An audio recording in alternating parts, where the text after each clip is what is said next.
আপনার জন্য পরের প্রশ্ন, কোন কাজটি হজের অংশ নয়? ক ইহরাম বাঁধা, খ মাথা মুন্ডানো, গ রাসূল সাল্লাল্লাহু আলাইহি ওয়াসাল্লামের কবর জিয়ারত করা, ঘ তাওয়াফ করা। হজের অংশ নয়, রাইট? জি। রাসূল সাল্লাল্লাহু আলাইহি ওয়াসাল্লামের কবর জিয়ারত করা। তাহলে এটা কি লক করে দেব? হ্যাঁ প্লিজ। ফ্রিজ করে দেওয়া হোক গ রাসূল সাল্লাল্লাহু আলাইহি ওয়াসাল্লামের কবর জিয়ারত করা।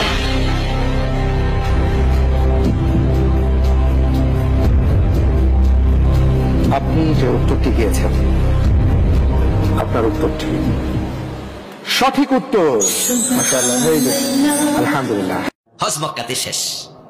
মক্কা শরীফ হজ করিয়া মদিনাতে নাহি যাইয়া হজ করিয়া ফিরাইলা কবুল হবে না। কেন কবুল হবে না? মক্কা শরীফ থেকে মদিনা যাওয়া ফরজ, ওয়াজিব। তো ফরজও না, ওয়াজিবও না, হজ তো শেষ, কবুল হবে না। তোমার কইছে কেডা? ইমান আমলের চেয়ে অনেক উপরে। ইমান আমলের চেয়ে, ইমানকে বলা হয় আসল, রুট, শিকড়। আমলকে বলা হয় ব্রাঞ্চেস, ফারা। গাছের ডাল একটা কেন 100টা কেটে ফেলেন, গাছের কোনো অসুবিধা হয়? বরং এরপরে আরো ফুটফুটে করে সুন্দর করে ডাল, কিন্তু শিকড় যদি কেটে দেন থাকবে? তাইলে ইমান হচ্ছে শিকড়ের নাম। আমার নবী তো ইমানের নাম, আমার নবী আমলের অংশ হতে যাবে কেন? আপনারা বুঝতে পেরেছেন? তাইলে মদিনা শরীফ যাওয়া হজের অংশ না, মদিনা শরীফ যাওয়া আপনার ইমানের অংশ। মদিনা শরীফ যাওয়া আপনার ইমানের অংশ, এটা মাথায় রাখবেন। এগুলো বলে বলে আমাদেরকে ধোঁকা। আপনার ইমান এরকম হয়ে গেল কেন? আপনি মদিনা শরীফ যাবেন কি যাবেন না, এটা আপনার মাথায় আসলো, এটা আপনার ইমান। আরে বেটা, আমার নবী ফারুকে আজমের হাত ধরে বলতেছেন, ফারুক আমাকে যদি বেশি মহব্বত না করো মুমিন হইতে পারবা না। আপনি মদিনা শরীফ যাওয়ার কথা বলতেছেন, আমার নবী বলতেছে, আল্লাহ মক্কায়ে মুআজ্জামাকে তুমি যত বরকত দিয়েছো, আমার মদিনার বরকত তুমি এর চেয়ে 4 ডাবল করে দাও। কি কত করে দাও? 4 ডাবল করে দাও। অন্তত ডাবল তো বলতে পারেন, দেফাই মানে ডাবল, কিন্তু আপনি টেকনিক্যালি চিন্তা করলে 4 ডাবল হয়। তো মদিনা শরীফের আমার নবী বলছেন, হ্যাঁ আমার সাহাবায়ে কেরাম, যাদের পক্ষে সম্ভব মদিনার হিদ্দায় ইন্তেকাল করতে, তারা যেন মদিনাতে ইন্তেকাল করে। সাহাবী মদিনা শরীফ থেকে বের হচ্ছেন, হুজুর কয়দিন থাকবো? মদিনা শরীফের বাইরে বেশি দিন থাকিও না, মদিনা শরীফ মারকাজে ঈমান। এখন আপনি জিজ্ঞেস করতে পারেন, হুজুর এটা কেমনে বললেন? আমার নবী, বুখারী শরীফে এসেছে, মুসলিম শরীফে এসেছে, আমার নবী বলতেছেন, ইন্নাল ঈমান লা ইয়ারিজু ইলাল মাদিনা। ঈমান মদিনা শরীফের দিকে পলায়ন করবে, ছুটে যাবে। কামা ইয়ারিজুল হাইয়াতু ইলা জুহরিহা। যেভাবে সাপ, আপনারা যখন সাপকে দৌড়ান দেন, চেস করেন, সাপ গর্তে ঢোকার জন্য যেভাবে দৌড়ানি দেয়, তো সাপের জন্য গর্ত যেমন আশ্রয় কেন্দ্র, ঠিক সেভাবে ইমানের আশ্রয় কেন্দ্র মদিনা শরীফ। ইমানের আশ্রয় কেন্দ্র। তো আমার নবী তো বলেন না ইমান মক্কা শরীফ চলে যাবে, ইমান মক্কা শরীফ চলে যাবে বলেন নাই। আজীব লাগে, মানে এই সমস্ত জবান। এরপরে ছেলে কতগুলাকে বিভিন্ন এই সমস্ত এগুলা শিখাইয়া তাদেরকে শিখাই দিছে, বেটা এগুলা বেদাতি, এগুলা বেদাত, এটা করা যাবে না। তাদের মাথার ভিতরে এগুলা নিয়ে নিয়ে বড় হয়। তারা যখন আপনার সাথে মিশতে পারে না, কারণ তার ভিতরে ইনবিল্ট করে দিয়েছে এরা বেদাতি। এরা কি বেদাতি? সুযোগ পেলে মেরেও ফেলবে, সুযোগ পেলে মেরেও ফেলবে, কারণ তার দৃষ্টিতে আমি বেদাতি। বেদাতিকে মারা সওয়াবের কাজ, জান্নাতে যাওয়ার বাহন বেদাতিকে মারা। এই ছোট ছোট গরিবের পোলা কতগুলারে মাদ্রাসার মধ্যে নিয়ে পুরাইছে, 1টা 2টা লাখ। আপনি অষ্টগ্রামের মধ্যে প্রোগ্রাম করতে গেছি, 5টার সময় দেখি লাইন ধরে ছেলেরা, প্রত্যেকের হাতে একটা একটা টিফিন ক্যারিয়ার, জমিনের মাছ দিয়ে হাঁটতেছে। আমি জিজ্ঞেস করলাম, বেটা এগুলো যাই কই?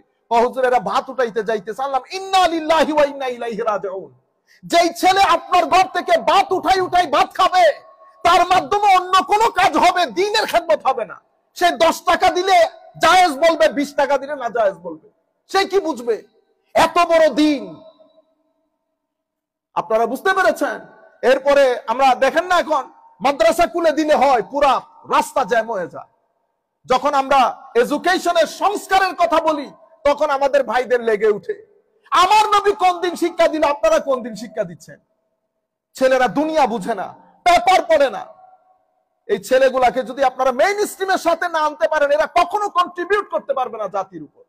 কারণ তারা সব সময় একটা নিজেদেরকে আন্ডারস্টিমেট, ইনফেরিয়রিটি কমপ্লেক্সে ভুগে। নাম্বার 1, রিলিজিয়াসের ক্ষেত্রে ওরা এক্সট্রিমিজম চিন্তা করে, তাদের মাথার ভিতরে এক্সট্রিমিজম থাকে। আপনারা বুঝতে পেরেছেন? মূল হচ্ছে আমার নবীর শানে ইনিয়ে বিনিয়ে বেয়াদবি করা। এই প্রশ্ন আসবে কেন যে আমার নবীর, আপনি বেটা এত টাকা খরচ করে হজের মধ্যে যাইতেছো, তুমি বলো তো দেখি উকুফে আরাফার মধ্যে আপনি যে আরাফার ময়দানে বসেছিলেন ওখানে কেন বসেছিলেন? আরাফার আপনারা তো হজ করেছেন, ওখানে কি বিশেষ কোনো ইবাদত আছে? আপনি বলতেছেন উকুফে আরাফা। উকুফে আরাফা মানে to stay in the court of Arafah, that's it. এরপরে মুজদালিফা, এরপরে মিনা, প্রত্যেক জায়গা কোন না কোন নবীর স্মৃতি বিজড়িত। তো পুরা হজ্জের প্রোগ্রাম যদি দেখেন, it is simply A commemoration, simply A commemoration.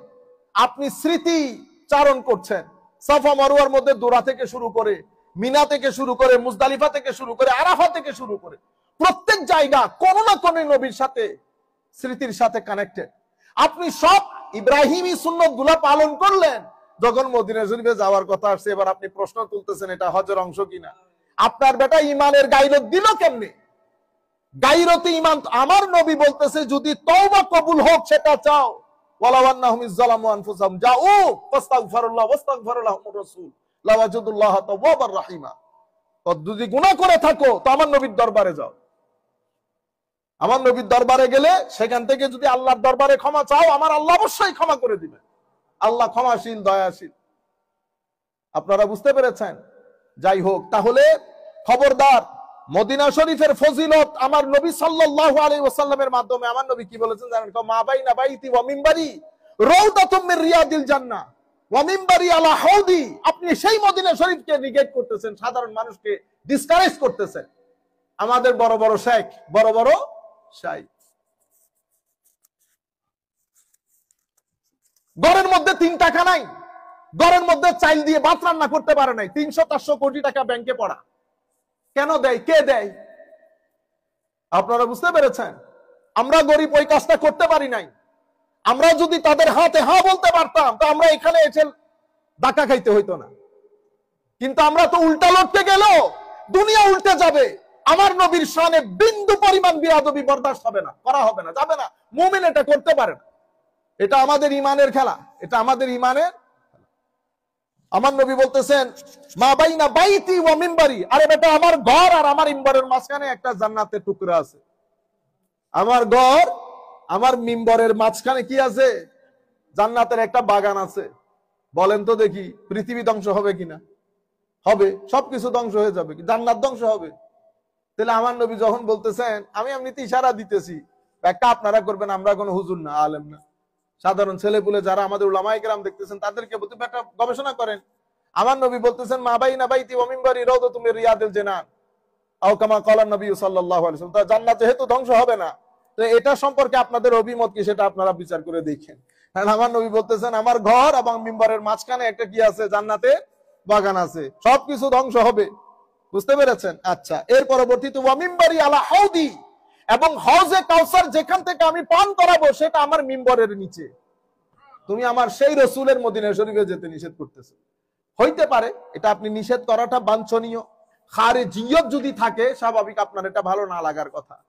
এটা মহব্বতের জিনিস, এগুলো মহব্বতের জিনিস। আমার নবী সাল্লাল্লাহু আলাইহি ওয়াসাল্লাম বলতেছেন যারা আমার খবরদার, আমার নবী বলতেছেন আমার মদিনার এখান থেকে এখান পর্যন্ত হারাম, এটার ভিতরে তোমরা কোনো গাছ কাটবে না, এখানে কোনো চিল্লা ফাল্লা কোনো অরাজকতা সৃষ্টি করবে না।